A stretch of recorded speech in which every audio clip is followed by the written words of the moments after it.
ರಾಜ್ಯದಲ್ಲಿ ಕೋವಿಡ್ ನಿಯಂತ್ರಣದ ಹಿನ್ನೆಲೆಯಲ್ಲಿ ಲಾಕ್ಡೌನ್ ಮಾಡುವ ಮೊದಲು ಬಡವರಿಗೆ ವಿಶೇಷ ಪ್ಯಾಕೇಜ್ ಪ್ರಕಟಿಸಬೇಕು ಎಂದು ಮಾಜಿ ಸಚಿವ ರಮಾನಾಥ್ ರೈ ಆಗ್ರಹಿಸಿದರು. ಈ ಕುರಿತು ಮಂಗಳೂರಿನಲ್ಲಿ ಸುದ್ದಿಗೋಷ್ಠಿ ನಡೆಸಿ ಮಾತನಾಡಿದ ಅವರು, ಕೇರಳ ಹಾಗೂ ಇತರ ರಾಜ್ಯಗಳು ನೀಡಿದಂತೆ ಬಡವರಿಗೆ ಪ್ಯಾಕೇಜ್ ನೀಡಬೇಕು.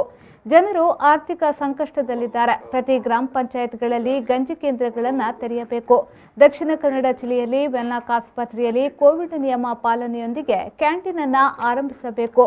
ರೋಗಿಗಳ ಜೊತೆ ಬರುವ ಅವರ ಕುಟುಂಬದ ಸದಸ್ಯರಿಗೆ ಉಳಿದುಕೊಳ್ಳಲು ವೆನ್ಲಾಕ್ನಲ್ಲಿ ವ್ಯವಸ್ಥೆ ಮಾಡಬೇಕು ಎಂದು ರಮಾನಾಥ್ ರೈ ಆಗ್ರಹಿಸಿದ್ದಾರೆ. ಸಂಪೂರ್ಣ ಲಾಕ್ಡೌನ್ ಮಾಡೋದಾದರೆ ಈಗಾಗಲೇ ಬಡವರು ಬದುಕಲಿಕ್ಕೆ ಪ್ಯಾಕೇಜ್ ಅನ್ನು ಘೋಷಣೆ ಮಾಡಬೇಕು.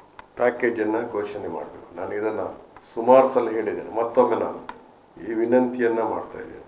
ಮತ್ತು ಕೆಲವು ರಾಜ್ಯದಲ್ಲಿ ಕೆಲವು ಬಿಲ್ಗಳನ್ನು ವಿದ್ಯುತ್ ಬಿಲ್ ಸಹಿತವಾಗಿ ಮನ್ನಾ ಮಾಡತಕ್ಕಂಥದ್ದನ್ನು ಮಾಡಿದ್ದಾರೆ. ಹಾಗೆಯೇ ಸಂಪೂರ್ಣ ಲಾಕ್ಡೌನ್ ಮಾಡ್ತಕ್ಕಂಥ ಸನ್ನಿವೇಶ ಬಂದರೆ ಅದನ್ನು ಕೂಡ ಮಾಡಬೇಕು. ಸಾರ್ವಜನಿಕವಾಗಿ ನಮಗೆ ಬಂದ ಅಭಿಪ್ರಾಯವನ್ನು ಕೂಡ ನಾವು ಜಿಲ್ಲಾಡಳಿತಕ್ಕೆ ಸೂಚಿಸಬೇಕು ಅಂತ ನನ್ನ ಸ್ನೇಹಿತರು ಹೇಳಿದ ಪ್ರಕಾರ ವೆನ್ಲಾಕ್ ಆಸ್ಪತ್ರೆಯಲ್ಲಿ ಕೊರೋನಾ ಸೋಂಕಿತರು ಮತ್ತು ಇತರ ಸೋಂಕಿತರು ಅವರ ಪ್ರತ್ಯೇಕವಾದ ವ್ಯವಸ್ಥೆಯನ್ನು ವೆನ್ಲಾಕ್ ಆಸ್ಪತ್ರೆಯಲ್ಲಿ ಮಾಡಬೇಕು ಅಂತ ನನ್ನ ಒಂದು ವಿನಂತಿ. ಮತ್ತು ಅಲ್ಲಿ ಒಂದು ಕ್ಯಾಂಟೀನ್ ಇದೆ.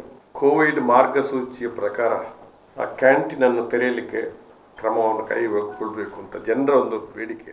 ಸಿದ್ದರಾಮಯ್ಯ ನೇತೃತ್ವದ ಸರ್ಕಾರ ರಾಜ್ಯದಲ್ಲಿ ಇರುತ್ತಿದ್ರೆ ರಾಜ್ಯದ ಪರಿಸ್ಥಿತಿ ಇಷ್ಟು ಕೆಟ್ಟದಾಗಿರುತ್ತಿರಲಿಲ್ಲ. ಆದರೆ ರಾಜ್ಯದಲ್ಲಿ ಲೂಟಿಕೋರರಿಂದ ಆಡಳಿತ ನಡೆಯುತ್ತಿದೆ ಎಂದು ಅವರು ಆರೋಪಿಸಿದರು. ಸಿದ್ದರಾಮಯ್ಯವರು ಈ ರಾಜ್ಯದ ಮುಖ್ಯಮಂತ್ರಿಯಾಗಿ ಆಡಳಿತ ಮಾಡಿದ್ದಾರೆ. ಈ ಸರ್ಕಾರಕ್ಕಿಂತ ಹಿಂದಿನ ಆದರೆ ಸಿದ್ದರಾಮಯ್ಯನ ಆಡಳಿತ ವ್ಯವಸ್ಥೆಯ ಬಗ್ಗೆ ಯಾರು ಟೀಕೆ ಮಾಡ್ತಕ್ಕಂಥ ಅವಕಾಶ ಇಲ್ಲ. ಧರ್ಮಾರ್ಥ ಅಕ್ಕಿ ಕೊಡುವಂಥ ಕಾರ್ಯಕ್ರಮ ಇರ್ಬೋದು, ಅಥವಾ ಇಂದಿರಾ ಕ್ಯಾಂಟೀನ್ ಅಂತ ವ್ಯವಸ್ಥೆ ಇರ್ಬೋದು, ಹಾಲು ಉತ್ಪಾದಕರಿಗೆ ಕೊಡ್ತಕ್ಕಂಥ ಬೆಂಬಲ ಬೆಲೆ ಇರ್ಬೋದು, ವಿದ್ಯಾಸಿರಿ ಕಾರ್ಯಕ್ರಮ, ಪ್ರತಿಯೊಂದು ವಿಚಾರಗಳು ಇವತ್ತು ಈ ಒಂದು ಕೊರೋನಾ ಸಂದರ್ಭದಲ್ಲಿ ಜನರಿಗೆ ಅನುಕೂಲ ಆಗ್ತಕ್ಕಂಥ ಅನೇಕ ಕಾರ್ಯಕ್ರಮಗಳು ಕಾಣಲಾಯಿತು.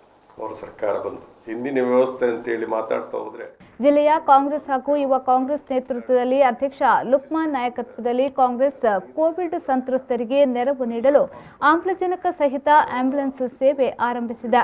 ಹಸಿದವರಿಗೆ ಆಹಾರದ ಪೊಟ್ಟಣ ನೀಡುತ್ತಿದ್ದೇವೆ ಎಂದರು. ಸುದ್ದಿಗೋಷ್ಠಿಯಲ್ಲಿ ಕಾಂಗ್ರೆಸ್ ಮುಖಂಡರಾದ ಸದಾಶಿವ ಉಳ್ಳಾಲ್, ಶಶಿಧರ್ ಹೆಗ್ಡೆ, ಶಾಹುಲ್ ಹಮೀದ್, ನವೀನ್ ಡಿಸೋಜಾ, ಪ್ರಕಾಶ್ ಸಾಲ್ಯಾನ್, ವಿಶ್ವಾಸ್ ದಾಸ್, ಟಿಕೆ ಸುಧೀರ್, ಅನಿಲ್ ಕುಮಾರ್, ವಿನಯ್ ರಾಜ್, ಪ್ರವೀಣ್ ಆಳ್ವಾ, ಸುಬೋಧಯ ಆಳ್ವಾ ಮೊದಲಾದವರು ಉಪಸ್ಥಿತರಿದ್ದರು.